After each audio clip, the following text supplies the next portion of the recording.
पहला, पानीपत का युद्ध 1526 हुआ था। पानीपत का युद्ध भारतीय इतिहास में एक निर्णायक घटना थी जिसने मुगल साम्राज्य की नींव रखी।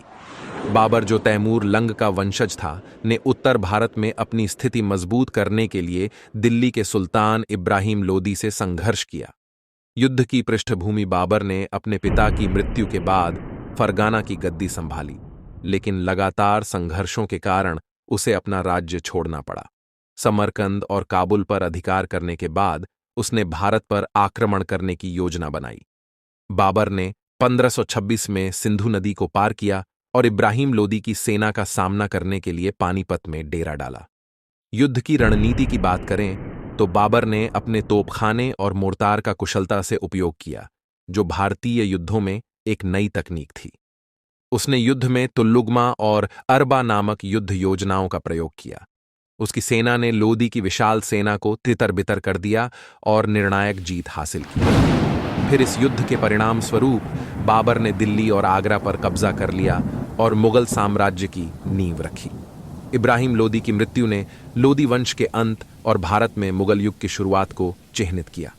दूसरा, पानीपत का युद्ध 1526 मई लड़ा गया। यह युद्ध मुगलों और अफगानों के बीच संघर्ष का परिणाम था। इस युद्ध ने अकबर के शासन को स्थापित किया और भारत में मुगल साम्राज्य को पुनः स्थापित किया। इस युद्ध की पृष्ठभूमि की बात करें तो हुमायूं की मृत्यु के बाद उसका पुत्र अकबर केवल 13 वर्ष का था। इस समय हेमचंद्र विक्रमादित्य, जिन्हें हेमू के नाम से जाना जाता है, उन्होंने अफगानों की ओर से सत्ता संभाली और दिल्ली पर कब्जा कर लिया। उसने खुद को स्वतंत्र राजा घोषित किया और अपनी सेना के साथ पानीपत की ओर बढ़ा। अकबर की सेना का नेतृत्व बैरम खान ने किया। युद्ध के दौरान हेमू की सेना को प्रारंभिक सफलता मिली, लेकिन एक तीर हेमू की आंख में लग गया, जिससे वह घायल हो गया और उसकी सेना में अफरा-तफरी मच गई।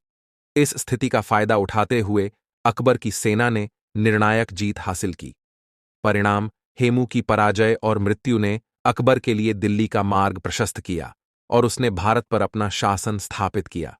इस युद्ध ने मुगल साम्राज्य को फिर से स्थापित किया और अकबर के लंबे और सफल शासनकाल की शुरुआत की।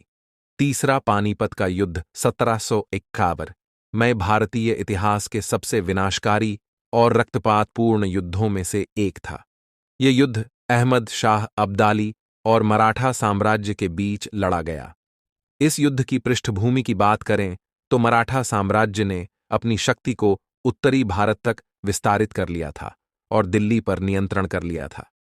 अहमद शाह अब्दाली, जो अफगानिस्तान का शासक था, ने भारत पर आक्रमण किया और दिल्ली पर कब्जा करने की योजना बनाई।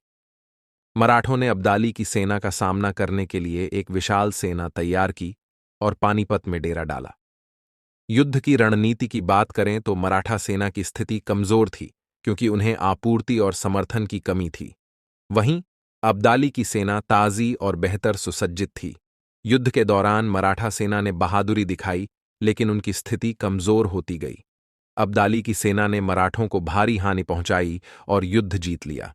इस युद्ध का परिणाम, युद्ध में मराठों की पराजय ने उनके साम्राज्य को कमजोर कर दिया और भारत में अंग्रेजों के प्रभाव को बढ़ावा दिया।